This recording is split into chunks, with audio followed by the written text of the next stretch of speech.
to do this. You wouldn't, again, I wouldn't expect and that. what's yours? Well, for me, it was chicken. It was chicken.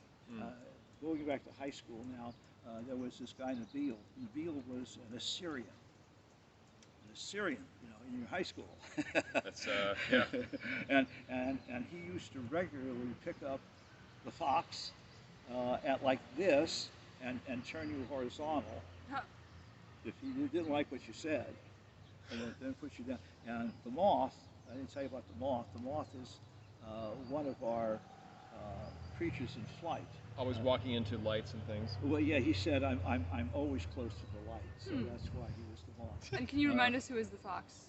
I'm sorry? Can you remind us who is the fox? Oh, me? Right. Oh, yeah, yes, of course, yeah. So anyway, Nabil, this Assyrian, picks me up. He's pissed off, and then a few minutes later, he puts me down and he picks up the moth and does this.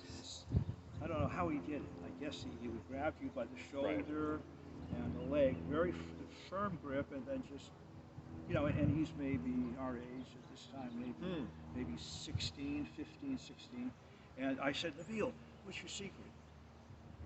Of course, this is way before my interest in doing weightlifting.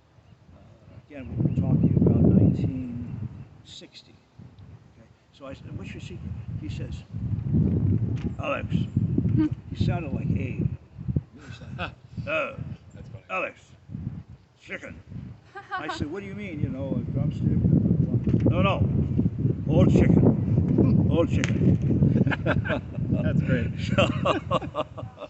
So sure enough, we go out to lunch. Eat the whole chicken. We would go to a restaurant, ask for it. Instead of having a side of chicken, he'd want the whole thing.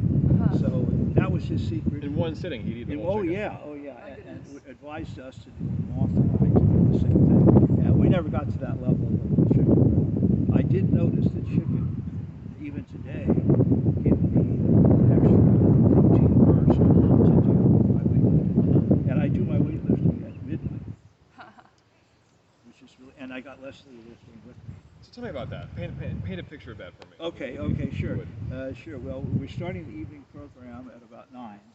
We have a sumptuous meal provided by Diva Leslie, and of course Luna, you know, partakes of our meal as well. Dog. Insists on it, and so then Leslie goes. We finish doing dishes. I may do them, she may do them, we may do them together, depending on our interest that night. Sure. And then get ready for the evening. So at 9 o'clock, Leslie goes over and starts. She's working on a huge knitting project or crocheting. So she starts doing crocheting. Luna generally wants to play a little bit, so we play ball. Good dog. Nothing like like Rocky. Like Rocky. Yeah. No, she'll tire herself out after 3 or 4, and then she goes in her bed next to Leslie. So I come in and think, let's see, we're in the middle of writing something. Do that. So I spend an hour writing memoirs, whatever. And then I want to look at some drawing, see where I am in my drawings. Yeah. Maybe play with toys from the beach, rearrange the children's toys, figure out what I'm going to do with them. And then Leslie will say, well, look, it's getting late. You better start having dessert. So now we have dessert. It's about 11. So we have dessert, and what do you have then for it's dessert? time for a movie. I'm sorry? What do you have for dessert? Oh, dessert is usually, Leslie makes wonderful brownies. So we'll have brownie with vanilla ice cream a la mode. Sounds delicious.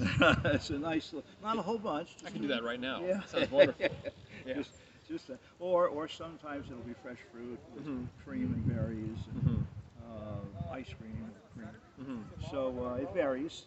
Or fresh cookies that she's brewed. I guess you don't brew cookies. No, she's made. Well, the irony is that you bake cookies, but you don't cook bakies.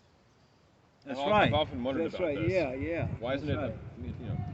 That's right. For another day, perhaps. Okay, that day. conundrum. It's been on my mind for a long time. After the dessert, we'll decide what we're going to watch a movie. Leslie lately has been wanting to do TV series, and I'm not as keen on that because it's a commitment. Well, let's say you watch something that was popular 2 years ago. Well, then you have 2 seasons, 3 seasons, maybe 10 chapters a year. So it's a commitment, and so I'll opt for maybe a horror film or drama, and so we'll squabble about what we're going to do. Maybe go a few rounds. Right. No tissue damage, just verbally. Just verbally. And then, so we'll make a selection. So the movie is now. Oh, wait a minute. Wait, I'm forgetting. No, I'm sorry. I made a mistake. After dessert, we work out. Half hour. Okay. Half hour. And that's where Leslie will be on the couch doing in the seated position, working with hand weights. Okay. I'll be standing in front of her, working with much bigger hand weights. So we'll work generally 20 minutes, half hour. Now we're really super awake, so we're ready for a 12 o'clock movie. Sounds mad, doesn't it? It sounds great. It sounds wonderful. It's inspiring. Yeah. I'm taking notes here. Okay, Yeah. so 2 in the morning it's over, or 1:30. So now we contemplate, should we go to bed? And usually I'll say something like, well,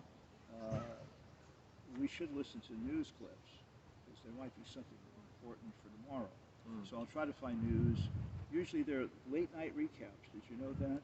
They'll do that. Yeah. Give you some, a recap simply of the earlier part of the day. Right, just a quick once A quick, yeah. of what you might have missed. Exactly. Yeah. So then now it's time for bed. So we do our getting to bed. Oftentimes, instead of going right to bed, I will do 95 push-ups. It's a lot of push-ups. And now it's 2:30 or a quarter to 3 in the morning. So I'm in the hallway doing push-ups. And you find you're able to sleep just fine after Yes, doing all that? yes. It's amazing. And we drink coffee late, around 11 o'clock. Yeah. Wow, okay. It doesn't seem to I love bother that. us. Yeah, I do that too. Do you? Yeah. And Leslie can do it too. And some people wouldn't be able to do that. Wouldn't be able to. I mean, even they'd have to say no later than 6 p.m. or 5 p.m. Or 4. So I guess it's what you're used to. Well, my mom has an intolerance to caffeine. Oh, okay. She just can't even have any of it at all, ever. At all, yes. Yeah. So I know what you mean. And even the non-caffeine version is still not. Well, decaf coffee still has a little bit, but you Yeah. can get caffeine-free Coca-Cola, for example, that is totally caffeine-free. Oh. I think. It must taste terrible. I just don't see why you drink it. Yeah. Right. Yeah. So that's kind of what we do for the most part. I mean, there are variations, but it's what we've really been doing for COVID, because there were no social opportunities, and we're not out usually. Yeah, right. Those routines at home become a lot more important. Exactly. Yeah. And we find out that we really like our home. We really like being home. We really like our chores, our activities, our whatever we're doing. We enjoy it. That's great. And, we can be good company for one another, because I'll check in on what she's doing. She'll know what I'm doing. Yeah. We'll give opinions of whatever we're doing. How's the knitting going? Oh, no, I don't like that color. Oh, hey, okay, what are you doing? Oh, those eggs are wonderful. I want to show friends your eggs. She'll go on the computer and show my eggs to somebody in Europe or something. To my cousins. It's interesting, Elizabeth, that Eddie thought you were my niece. Yeah. Yeah, how did that happen? Well, we should do. He liked the smiles on the both of us. Yeah, he mentioned it several times. You guys are both so charming and person type people. We'll have there to was do an assumption of some blood relation. Yeah, we'll have to do some kind of formal documents to have you as formal niece. Anyway. You could adopt a niece, I think, isn't that a thing? Right? Yeah. So that's a roundabout way of talking about change in me, the importance of weightlifting, how it's still in my life. Of course, it's quite brief compared to what I used to do, and that's a matter of not wanting to get injured. Right. A lot of people can be seriously injured because they think that they can still lift the poundage they lift in their 30s. Right. It's not going to happen. Yeah, the cartilage isn't the same that it was, and all kinds of things are different. Right. And it makes me think about, this story has made me think about a lot of things, because I was very seriously involved in yoga for a very long time. I remember you telling me. And so a lot of the things that you're telling me about this guy, it would be a different subject of conversation altogether, but it's made me think about a lot. But you think about the goal of exercise being to keep the body able to move and to not get injured. Yes. But if you injure yourself because of exercise, Right. well, now you've really sort of Yeah. gone against the whole point, right? Right. Yeah. And every so often I've heard not only of weightlifters getting injured, but yoga people injuring themselves. Mm-hmm. There's a good friend who has been a yogi for years, and he has exacerbated a hip problem. Yeah, And now he can't do a lot of the postures. that's right. Yeah, you would assume that just because you're doing yoga, that means that you'll never injure yourself. And, Yeah. and like anything, a lot of your suitability to something is genetic. Right. Just And because you do it doesn't mean that you're going to fix certain problems with your body, but you also might injure yourself because, Yeah. because it's strain and exertion. Sure. Even if it's opening up and relaxing one area, it's because you're putting exertion somewhere else. And we all have an Achilles tendon, Right. so to speak. Right. Do you still do your yoga? Well, I injured my meniscus disc a few years ago, and that stopped me from being able to do most of it. Sure. Did you get it repaired? At the time, I didn't have health insurance. Oh gosh. So it's mostly fixed in the sense that I can just do normal things, but I can't bend it past a certain point. Yeah, sure. There are still plenty of postures that I can do, Okay. but even just sitting cross-legged is not something that you can't draw the knee in Ooh, yeah, sufficiently. sure. One of these days. There's a chair in your meniscus. Yeah. See, Leslie was in Europe. This is an interesting story. It was in Europe doing an opera on stage. I believe it was Germany, and she was kneeling down in front of this fellow who was supposed to then pick her up, and he failed to pick her up, so she fell back on her knee and instantly had a meniscus tear. Yeah. Oh.